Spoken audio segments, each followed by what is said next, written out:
Okay, so first of all, a student asked, this is spring 16, exam 3, although I will say that mostly you're looking at exam 4. I think every newer exam is this topic is on exam 4.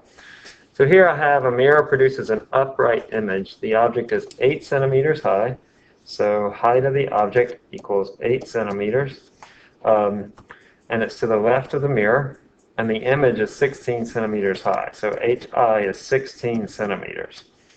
The center of curvature of the mirror is 8 centimeters. The center of curvature is 8 centimeters.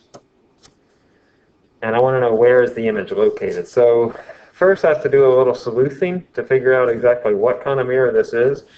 A couple things I know. It's an upright image. That means that I have a positive magnification. And I also know that the magnification is bigger than 1. In fact, the magnification is equal to 2. So I can say right away that my magnification is equal to positive 2. The way I got the 2 is I said HI over HO. That's equal to 2, but I don't know if it's positive or negative 2. However, because I tell you up here that it's an upright image, then it's positive 2. In fact, I know, if you know your ray diagrams, I know that a virtual image that's bigger than the object has to be from a concave mirror. So I can tell you right away that this is a concave mirror. That's like your makeup mirror. When you get up close to it, you get really big. The only other scenario would be a convex mirror, but in that case, you would be smaller than the image would be smaller than the object, like a security mirror. So what we're dealing with is an object that's inside of the focal length that produces an image that's bigger. That's the type of situation that we're dealing with. All right. So then the center of curvature is 8 centimeters. So I can tell that the focal length is plus 4 centimeters. And I know it's positive because this is a concave mirror. Okay? You have to know that it's a concave mirror because otherwise you don't know. If that image was smaller than the object, then it would have to be a convex mirror, and then my focal length would be negative 4, not positive 4. Okay, this is going to be a lot like your free response question on the exam, whenever it is, in 2 weeks or whenever that is, where you're going to have to figure out first what type of mirror is forming this image. All right, now the next hard part about this is that I'm missing quite a lot of information.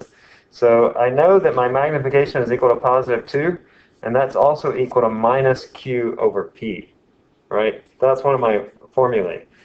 But I don't know either Q nor P. I'm looking for what is Q, where is the image located, but I don't know Q and I don't know P. But I also know the lens equation, 1 over F, that's 1 over positive 4, is equal to 1 over Q plus 1 over P. This is like your free response, almost identical to what you're going to see on your free response, okay?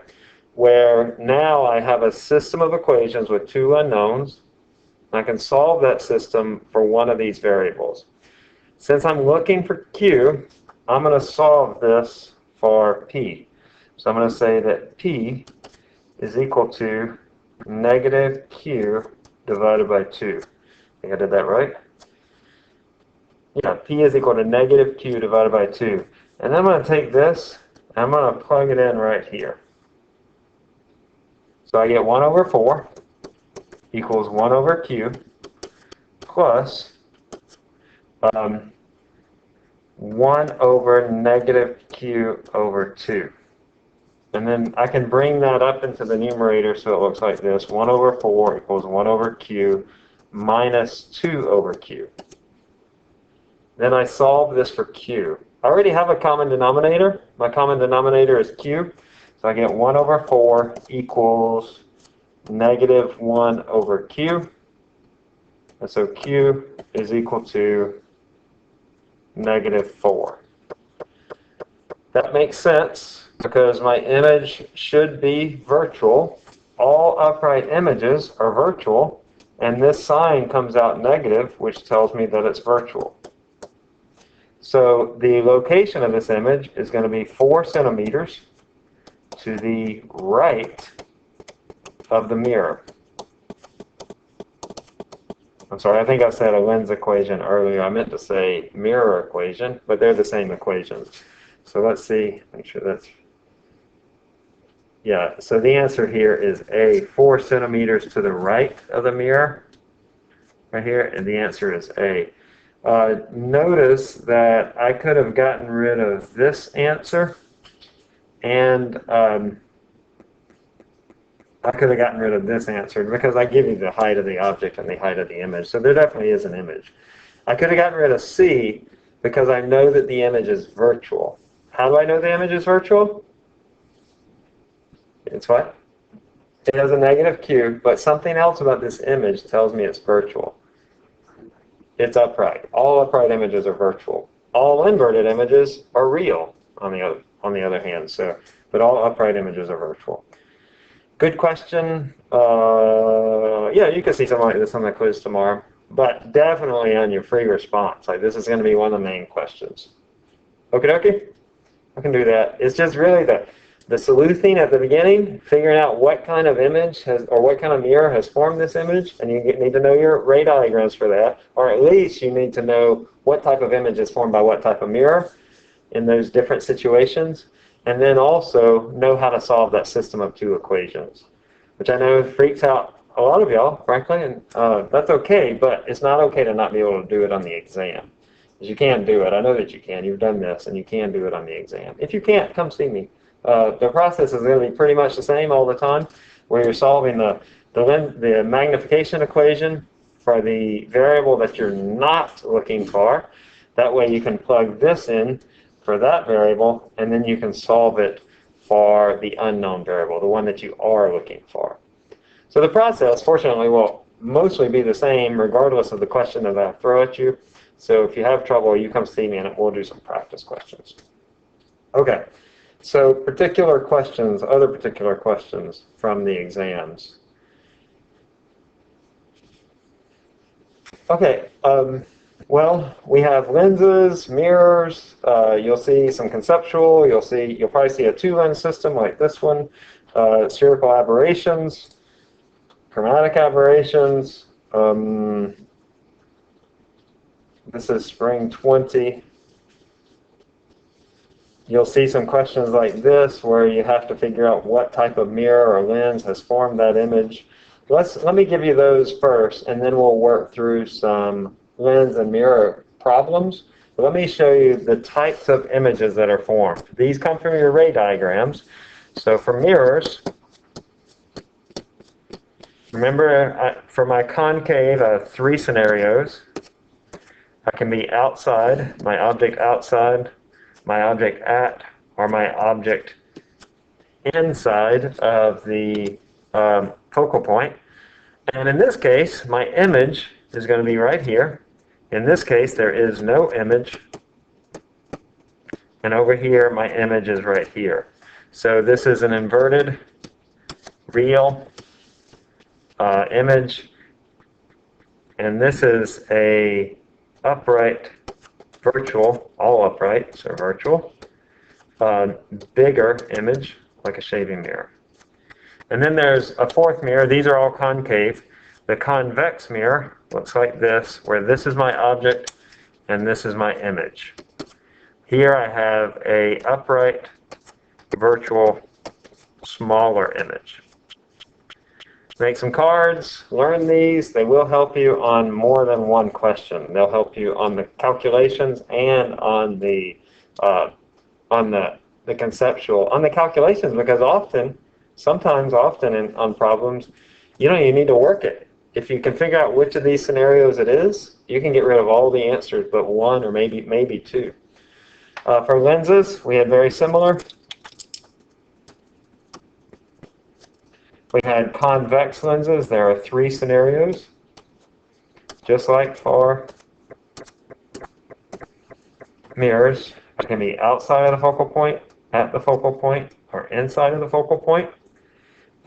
These are my objects. If I'm outside of the focal point, I form an image over here. If I'm at the focal point, I got no image. Remember, because Q equals to infinity, when P equals F, Q is equal to infinity. And then here, my image looks like this. This is a real inverted image. Notice it's exactly the same as this situation. No image. This is an upright, virtual, bigger image. And then I had one other situation, and that was for a concave lens. Remember, this is convex. This is concave.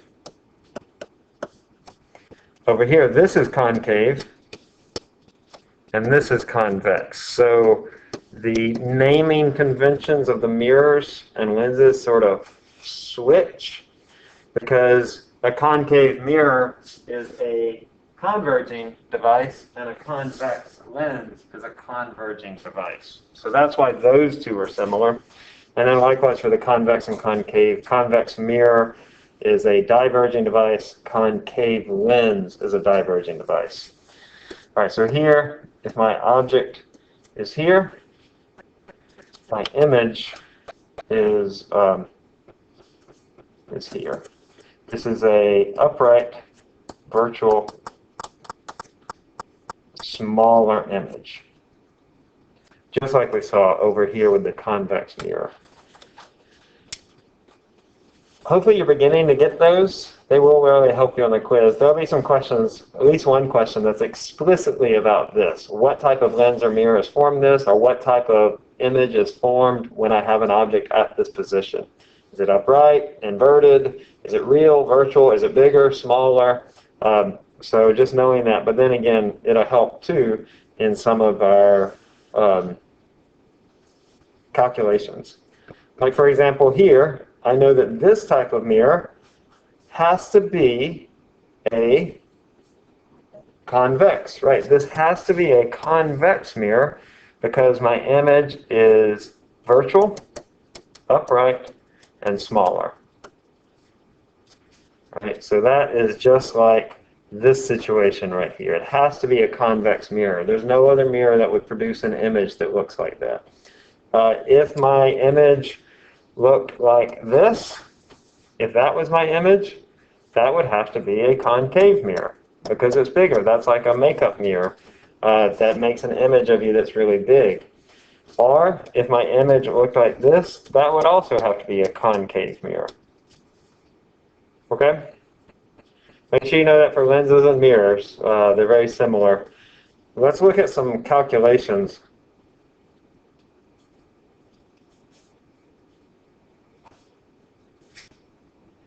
Number 9 is good. It seems really simple, but you have to, like I said, do some sleuthing, some footwork on number 9.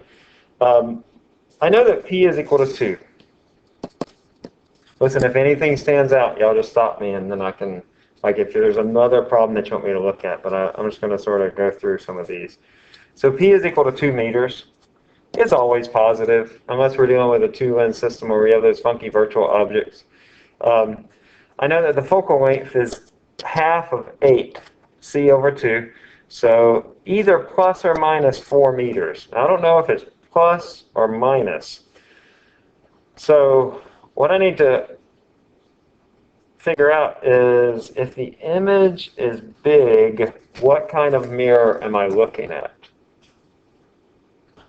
Concave, very good. That means if the image is big, that means that I am standing right here, my object is there, and my image is there. I have a big image. We had a clicker question about that. Remember the Hubble Space Telescope mirror, the Hubble mirror? So if it's concave, that means this is positive. You're probably going to assume that it's positive from the beginning, but you know what? If the image was smaller, which I have questions where that's the case, this wouldn't be a concave mirror. It would be a convex mirror. Abigail? So you know that the object is at the focal point? No, the object's not at the focal point. I don't know where it is. It just has to be more than funny to throw the arrow inside its dot. Oh, because I know that in order for the image to be bigger, for the image to be bigger, the object has to be inside the focal point. Going back over here, that is this situation right here. All right, that's where I get the bigger image. So that tells me my focal point, and I want to know its magnification. In order to know the magnification, I know that's negative Q over P.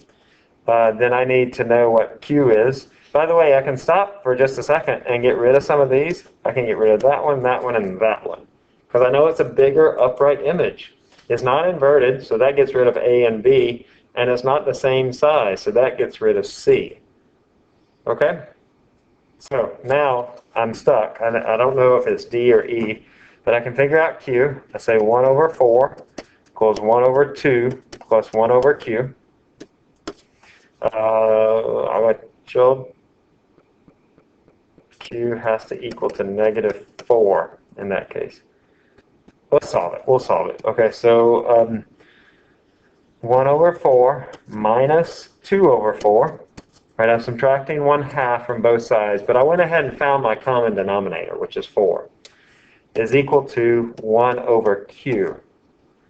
That's negative 1 over 4 equals 1 over Q. So Q is equal to negative 4. Cross multiply, or however you want to think about that, but Q is equal to negative 4. Then, to find my magnification, that's negative Q, negative 4, over P, which is 2. So that's equal to positive 2. So it gets me to D.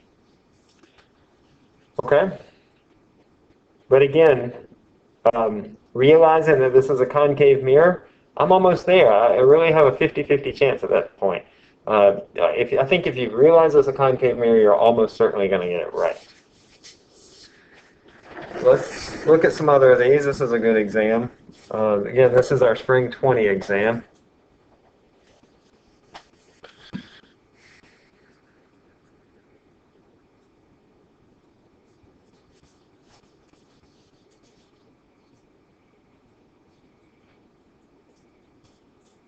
Okay, here's one. This one's a little simpler than that one.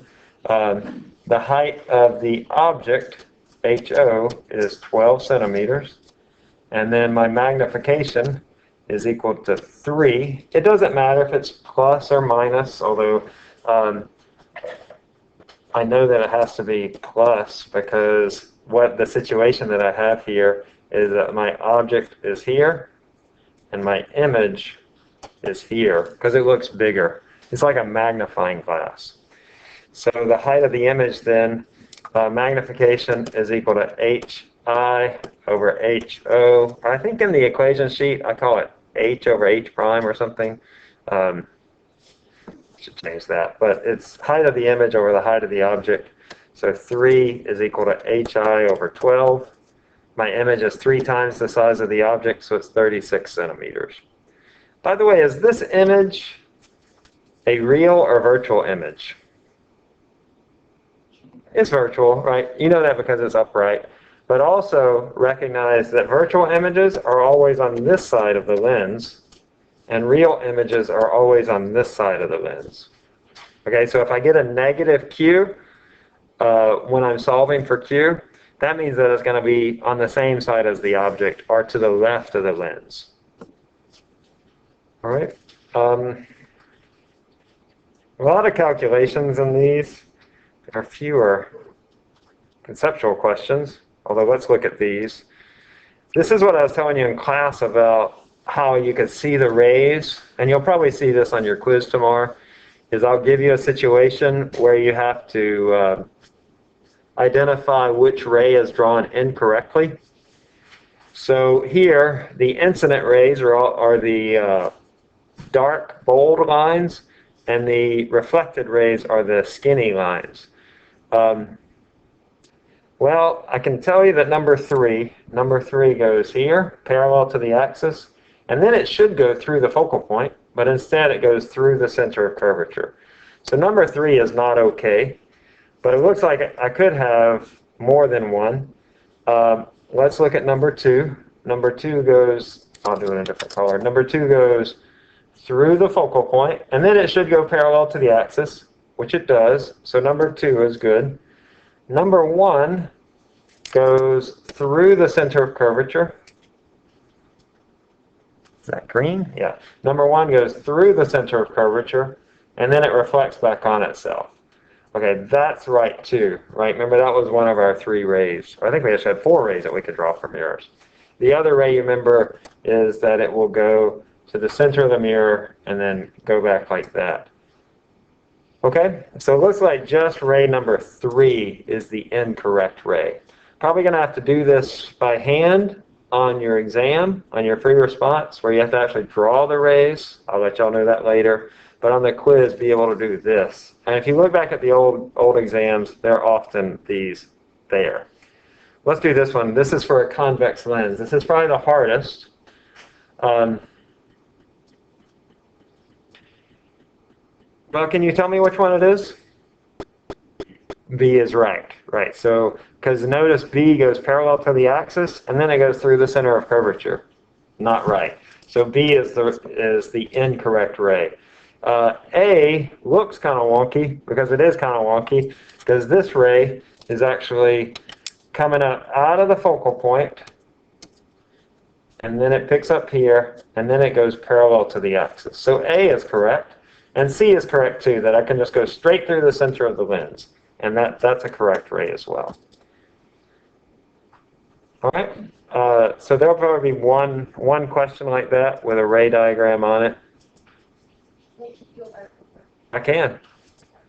So a ray cannot go through the center of curvature for convex lenses?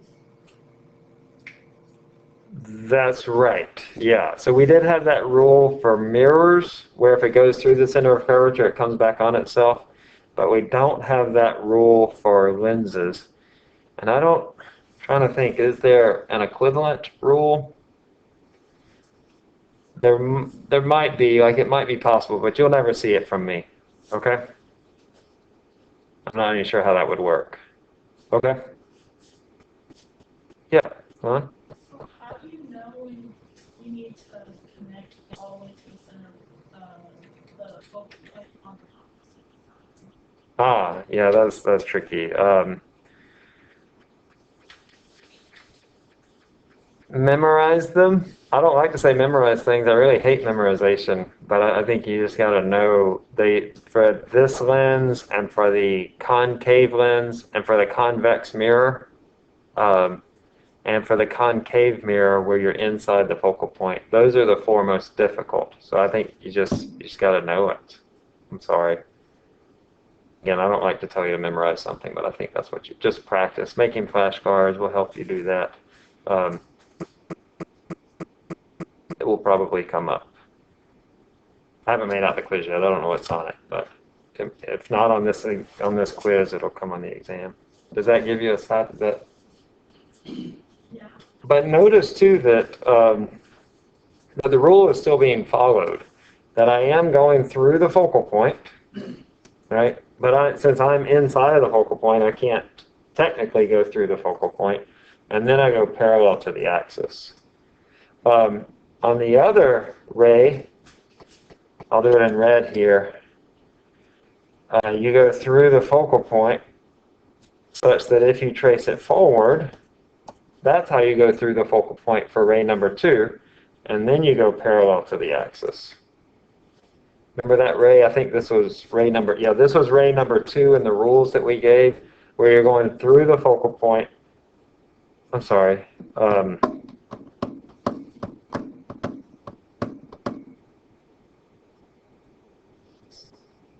No, never mind. Forget what I said. Forget that. Okay? You have to memorize those, unfortunately. All right.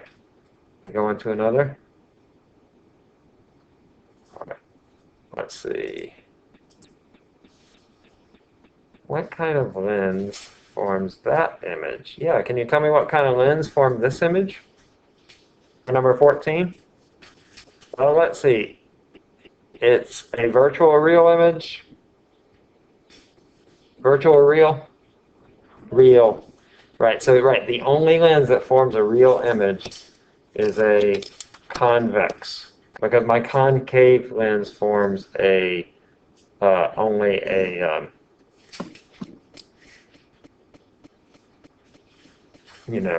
virtual image. My concave lens only forms virtual images. Okay, you're not going to see any of this stuff. So if you get to diffraction gratings or anything about wavelength, you're not going to see that. All right, let's try 15. So I hate to stress knowing those images, but it's kind of important that you know what kinds of images. So a convex lens has a focal length of 20 centimeters. The object is located 10 centimeters to the left of the lens. Which of these describes the image? I just like to sketch this out. So there's my focal lengths, and there's my object. What kind of image is that going to form? This is like a magnifying glass, by the way. So if you have a magnifying glass and you're using a magnifying glass, you hold it up close to the object. So you want the object inside of the focal point for that magnifying glass. And that means that I'm going to have an upright virtual bigger lens. So I can get rid of real and inverted. It's going to be virtual and upright. And virtual images, remember, are located on this side. This is the virtual side. I think I had two identical. Oh, wait, no, I didn't. And it's going to be virtual and upright. It can't be virtual and inverted. So my image is right here. It's bigger, upright, and virtual. You see all the questions just on this exam that really relied upon you knowing those ray diagrams, or if not the ray diagrams, at least the types of images that were formed. It's kind of important that you know those, so make sure you spend some time thinking about that. Let's look at a couple others, or we can look at another exam. This is the spring 19 exam. Why do we use parabolic mirrors? Parabolic mirrors do not experience what? Spherical aberrations. So let's see what that is. It's not a B is chromatic aberrations. Oh, it's C. Notice that I don't see the word spherical aberration in that answer, but it refers to spherical aberration because the parallel light rays all focus at the focal point. There's only a single focal point. So C is the right answer, and that has to do with spherical aberration. To create a real image with a lens, you should place the object outside the focal point. And in particular, this is going to be a convex lens because that's the only lens that will form a real image like that when it's outside the focal point. For your eye, the focal length changes, but for a camera, the image distance changes. Remember we talked about that, how you have that ciliary body in your eye, those muscles that change the shape of your lens in your eye, so that you can focus on things that are far away and on things that are up close. Well, let's see, is this a hard one? I think it is. No, it's not that hard, but let's do it. So I want to know, what is the focal length of a magnifying glass that produces a magnification of 2 when held 4 centimeters from an object? So first of all, my magnifying glass, that's a convex lens. And is my magnification for this situation going to be more than, or excuse me, is it going to be positive or negative? Well, let's remember what type of scenario forms this image. This is my object when I'm inside the focal point, and it makes a bigger image when I'm right there. Abigail? No, a magnifying glass is convex. A magnifying glass looks like this. Yeah, so the object is right here. This is my object, and this is my image. Yeah, a concave lens actually makes smaller images. Yeah. So my magnification then has to be positive 2. By the way, let's just look at the options. So I know that it's 4 centimeters from the object, and I want to know what is the focal length. That means that the focal length has to be bigger than 4 centimeters. So the focal length can't be that, it can't be that, and it can't be that, so it better be B. You see how I did that? I could just stop right there. Now I don't want to, I want to make sure that I got it right, so let's just double check. but my focal length should be bigger than 4 centimeters. P is equal to 4, and I want to know what F is. All right, so I have 2 equals negative Q over P, and I have 1 over F equals 1 over 4 plus 1 over Q. This is a 4 right here. Now, both of those have 2 unknowns, but, oh,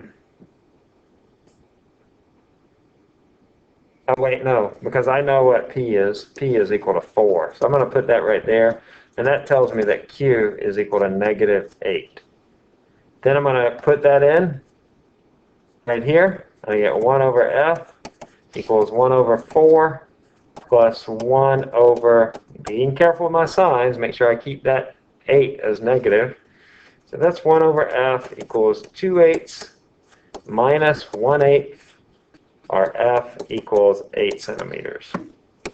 All right, so B is the right answer. But I knew it was the right answer.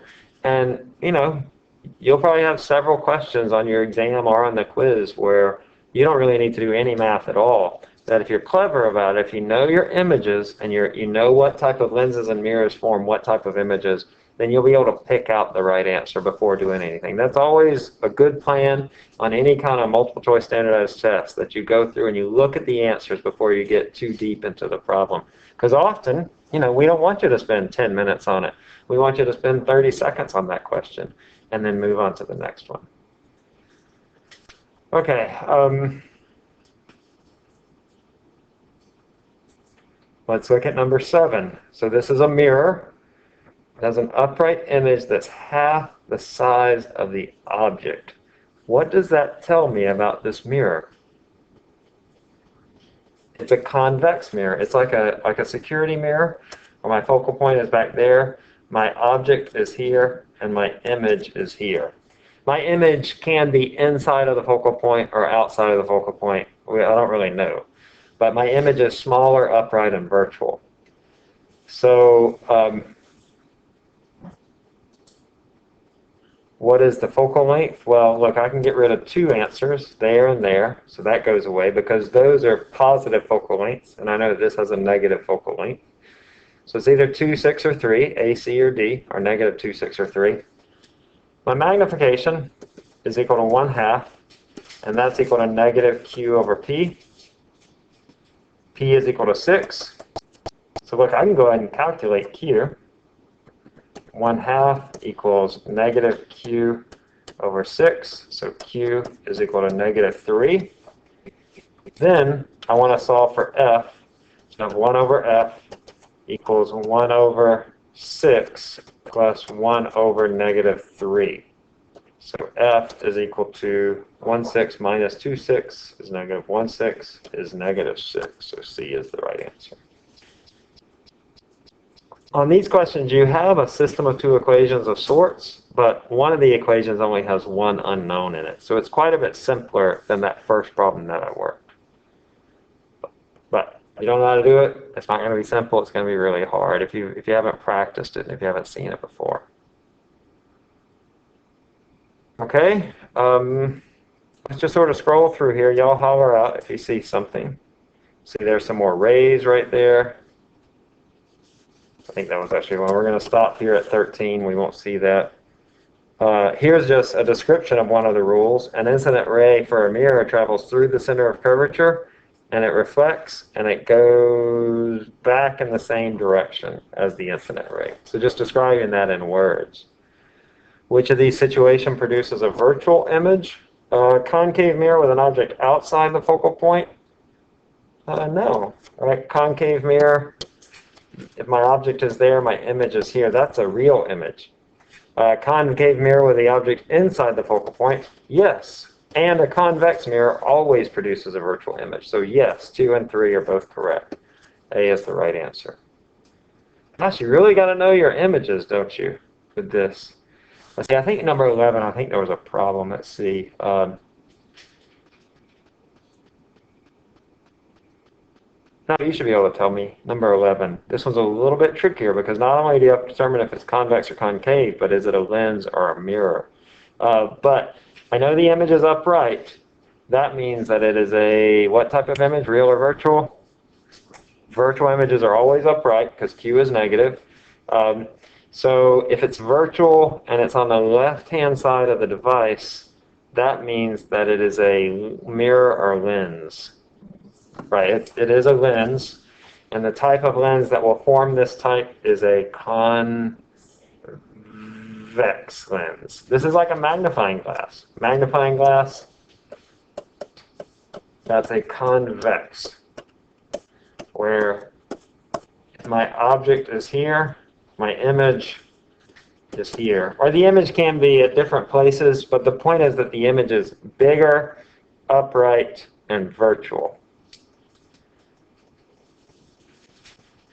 Okay, we did our number 12. I really like optics. I think it's fun. It's very refreshing after doing electricity and magnetism to get into optics. Right? Right? Right? Right? Just raise your hand if you agree. Yes. Okay, just yes. Me and 2 people. Okay, let's do a 2-lens system. And then if you have any other burning questions, we can answer them otherwise. 2-lens systems are not hard. Okay? If you know how to do a 1-lens system, you know how to do a 2-lens system. I just break them up into 2 different parts. So here, P1 is equal to 100, F1 is equal to 50. It's always positive. I'm always going to give you convex lenses in the 2-lens system. And then I solve for Q. I say 1 over 50 equals 1 over 100 plus 1 over Q. That's 2 over 100 equals 1 over 100 plus 1 over Q. So that means that Q has to be 100 centimeters. Okay? And then the magnification, this is Q1. M1 then is going to be negative Q divided by P. Q1 over P1, that's 100 over 100. Negative 100 over 100 are negative 1. Now, my image is right here. It's the same size as the object because the magnification is 1, but it's inverted. And this distance is 100 centimeters. That means this distance is 20 centimeters. So that's where I get P2, is 20 centimeters. F2 is 20 centimeters. Oh, I can just stop right there because I know that that's one of my situations when the object is at the focal point, there is no image. Well, let's say you forgot that, and I go along and I say, well, 1 over 20 equals 1 over 20. That's 1 over F equals 1 over P plus 1 over Q. I solve this for Q. I get 0 equals 1 over Q. So Q is 1 over 0. If you try putting that in your calculator, you'll get, I don't know, infinite, or you might get an error, or I don't know, you'll get something that's wonky. And that means that there is no image. Q approaches infinity as you get one, as that approaches 1 over 0. Okay? Probably see that tomorrow.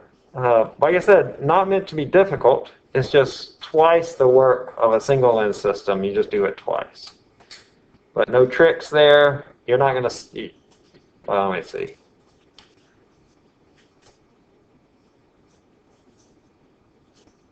I'll promise you that you won't see a virtual object tomorrow, but I'm not going to carry that over into the exam. Okay? We might see a virtual object on the exam, but for tomorrow, you don't need to worry about it. In fact, I'm not sure if there are any. If I'm going to do it on the exam, I'll warn you about it. Okay? Other particular questions? Can scroll through these. Yeah, Chloe? When we're dealing with lenses, the virtual image is always on the left, the object and real image is always going to be on the right. When you're dealing with lenses, let me just repeat what you said. I think what you said is correct. The object will always be over here, unless it's one of those virtual object funky things that we're dealing with. And the real image will always be over here. So this side is the real space for mirrors, for lenses. For convex and concave. Yeah. Okay. Yeah. And then over here, actually I drew this wrong. My object would be right here. This is a virtual space over here. And then for concave, if my object is over here, my image is always going to be over here. Now that is opposite for mirrors, right? So for mirrors, the virtual space is on the back side of the mirror. I always think of that movie Poltergeist. I'm sure you haven't seen it because it's like from the 80s. Poltergeist? With the creepy lady? You've seen it, Loan? Okay, wow. I'm sorry. Where she's like, come to the light, come to the light. Like all the people live in the virtual space behind the mirror. But for lenses, the virtual space is on the same side as the object. And the real space is on the opposite side of the object, on the right-hand side. Good question. Other questions? Is anyone okay about this? You look excited to take the quiz tomorrow. We could probably just do it right now. Right? No. All right. It is important. All right. The quizzes do count all added up as an exam grade. But that's good because you know all the questions that are going to be on it, or at least you know the bank of questions that's on it. So 100%, right? I want 100% on that quiz from everybody. There's no reason everybody can't get 100%. It just takes some practice. You really need to practice, practice, practice. Alrighty? All right, let me stop this.